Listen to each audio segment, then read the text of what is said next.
Daddy, you can stay seated. I can't see. You're born to be touchy, stand up.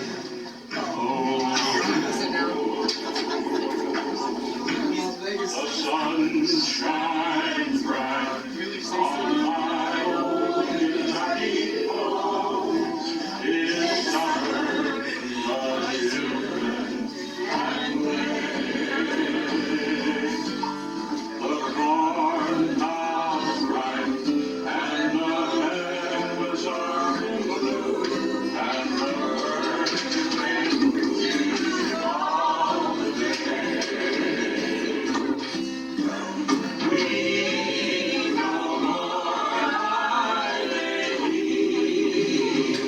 Oh, we no more we will sing one song for my old Kentucky home, for my old Kentucky home, far away. Let's sing a little while I he just went on a little bit there. Just remember, Jackie Robinson was born down in Scott County, and Mary Ruth was born in Taylor Mill. They came together, not by accident or coincidence. They came together because that was God's plan. There are no coincidences in life. There's only God's plans, and He knows every hair on our head, and He knows everything that's happening to us from day to day in life. We're given choices on this earth. Choices between good and evil, between bad and right, wrong and right. And we have to make those choices every single day of our lives. So when you reach out and give a little love, remember the Robinson family singers. Remember all the children. And remember it was God's plan as it goes. And reach down and touch that child on the shoulder, that sister, that brother, that aunt, that uncle. Tell them you love them, because the greatest gift that God gave any of us is the gift of love. And we are to share it. And as it says in Philippians 4, verses 6 and 7, be not anxious about anything. Give all of your petitions, prayers, and your thanksgiving to God. He will protect your mind and your body and set you free. As we sing the last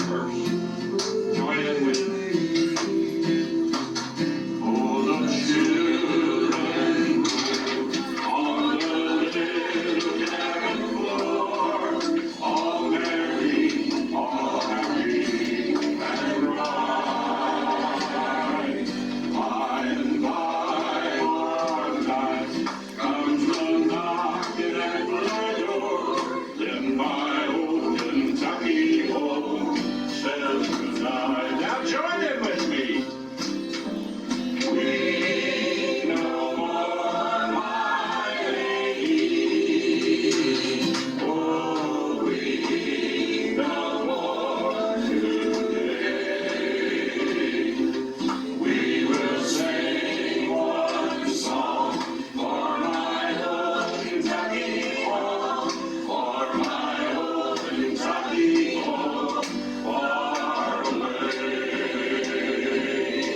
For my old Kentucky home, far, far, far away.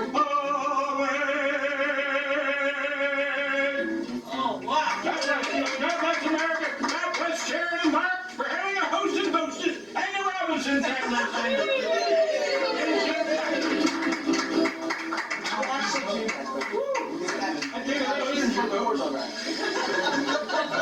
The sound that sing a wretch like me.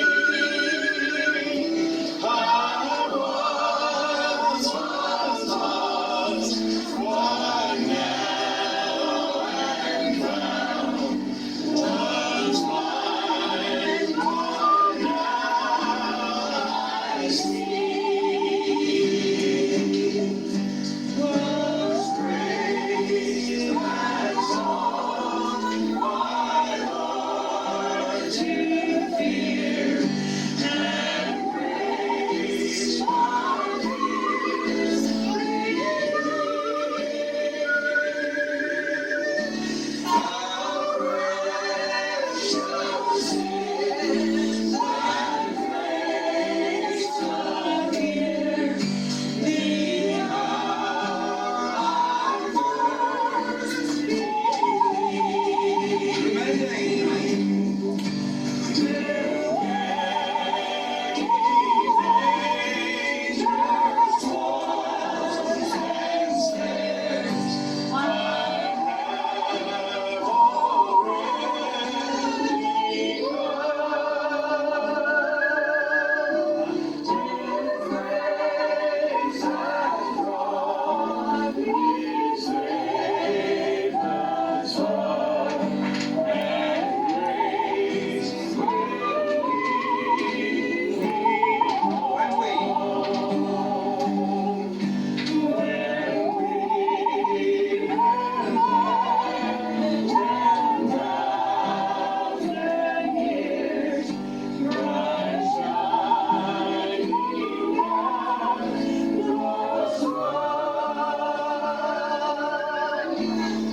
Raise your hand. Praise God. Praise God. Praise God. Praise God. Praise God.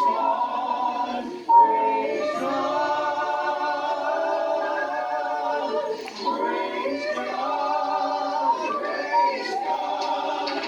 Praise God. Travels with John Stephenson and June Guyman Stephenson, 859-750-0000. Join us on Facebook, John Stephenson, or YouTube, Travels with John Stephenson. God bless you.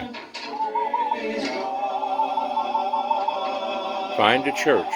There's always a chair waiting for you. Think about that for Travels with the Stephenson there. You certainly was a wonderful pup. I must tell you, you're one of the best listeners I've ever had on my show. Till we meet, till we meet, till Lord be with us, till we meet again. Amen. Amen. Are you reading that?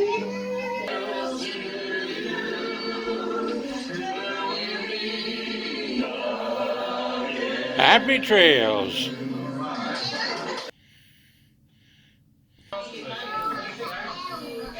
I'm finished.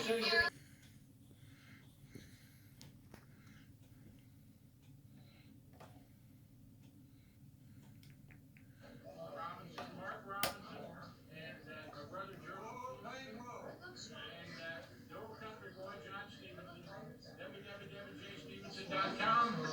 Can't friend us on Facebook. 859-653-7000. God bless you. That's 750-0000. 859-750-0000.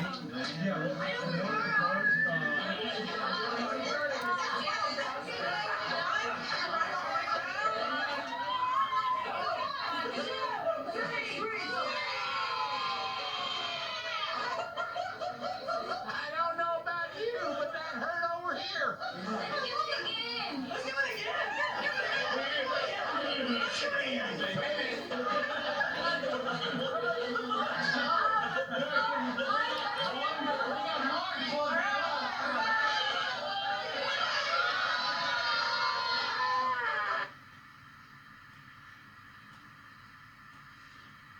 The beauty of a life spent in service for God and humanity. There's nothing in this world more beautiful than a life spent in unselfish service to others. Sometimes it may seem to the world that a life is humble and lowly and of not much value. But there are many instances where these lives are like the modest violet, sending out a beauty and fragrance that is appreciated by both God and man. The earth is the Lord's and the fullness thereof, the world and they that dwell therein. We are all stewards. There is not an owner anywhere of anything. God alone owns. He estimates our gifts for the advancement of his cause, not by their size, but by what we have left. May we labor on, seeking not for glory and applause, knowing that he who clothes the lilies of the field and hears the ravens when they cry will richly repay. Oh, the wrongs that we may righten. Oh, the hearts that we may lighten. Oh, the skies that we may brighten, helping just a little. In the field of destiny, we shall reap as we have sown. Let us therefore put a little sunshine into the unfortunate lives. Our mercies are doubly sweet when they are shared with those who would otherwise feel the bitternesses of want. Big deeds are often glass, while the small ones are diamonds. Wrought into gold, we that pass down life's hour so carelessly might make the dusty way a path of flowers if we would try. Then every gentle deed we've done, or kind word given, into gold would make us wondrous rich in heaven. Life and living are mighty themes. Life is no mere dream, but a sincere reality, and a supreme stewardship of which we shall one day have to render an account. Hence, let us all faithfully strive to fulfill life's greatest purpose. Build a little fence of trust around today. Fill the space with living deeds and therein stay. Look not through the sheltering bars upon tomorrow. God will help you to bear the burdens of others for him along life's way. Without the shadow, we would not appreciate the sunshine. Clouds need not eclipse the joy in your heart. Even though the skies drizzle, your eyes can be bright. Just because it rains is no reason it should be gloomy. Life's struggle is hard enough at the best. So let us give every uplift possible. Personally, we would rather be a stepping stone on the road to progress than occupy a useless position as an ornament at the pinnacle where there is nothing to be done. Remember that life is not all song. There is much wrong in all of us. So be ready to give a lift where needed. Some dread, some lead dreary ways and toil beneath heavy loads. when we find one of our fellow men on the downward road. Don't pass him with a gloomy frown. You may have troubles too, but he needs a smile from you. Say, brothers, lend a helping hand. Upon the side of weakness stand. Another's burden shared by you will give him courage new. The world has need of friendships true, so give a lift. This was written in 1926 by my darling mother, Garnett Bingham, when she was just a sophomore at the Critton High School in Grant County, Kentucky. It was a little literary magazine called 9 Stars, and I thought you might enjoy it this evening.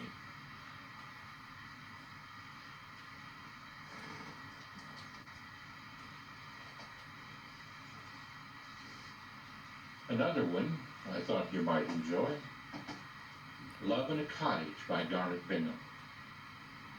Some say love in a palace is most always proud and cold, but not so with love in a cottage. It never, no never grows old. When the long day of toil is over, the homecomer's tired, weary feet scarcely enter the door of his cottage till he is welcomed with love and caresses. A tempting white table is spread ready. The best to be had is for him. Could the gouty old lord in his palace but see, his eyes with envy grow dim. Ere long we hear a noise in the bathroom. 'Tis the patter of little feet. Baby has awakened from his slumbers, and he's coming his papa to greet. The door softly opens, and on the threshold stands a brown-eyed, curly-haired boy. To him nothing is as great as papa, and all 3 hearts throb light with joy. In winter, when the evening meal is over, we gather round a cheerful fire. Breeze and pleasantry talk matters over, till the curfew rings time to retire. In the summer, the evenings are longest. We go in front in the cool and sit down, and watch the green cars glide down the shady street of our dear little country town. O working man, take my advice. Envy not the millionaire. You have the world's best wealth, the love of wife and child. You are far more free from care. Love in a Cottage by Garnett Bingham. Sophomore at Crittenden High School, written in 1926.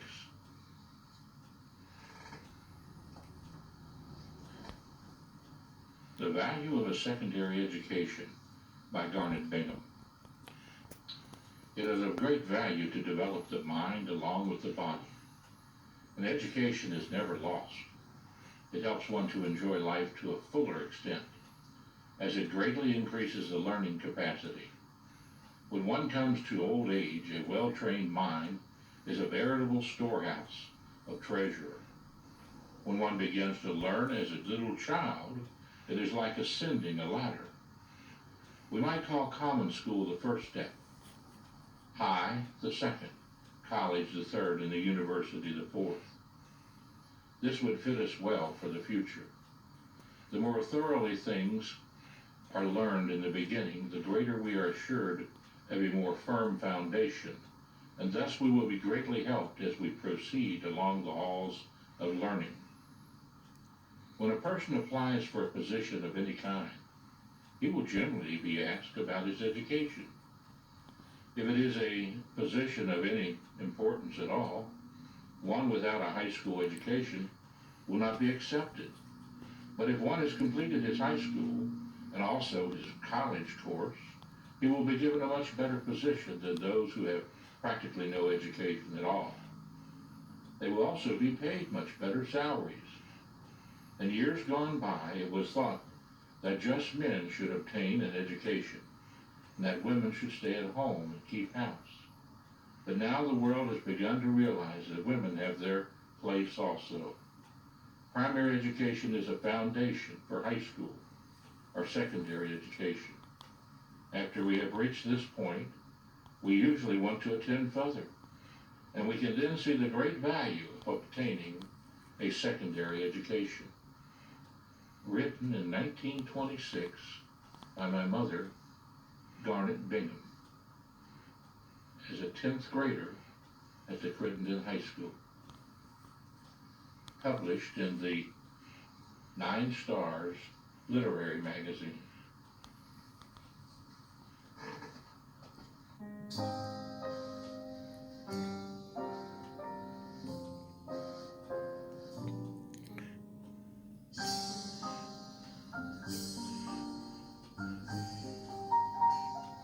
Travels with John and June Guyman Stephenson.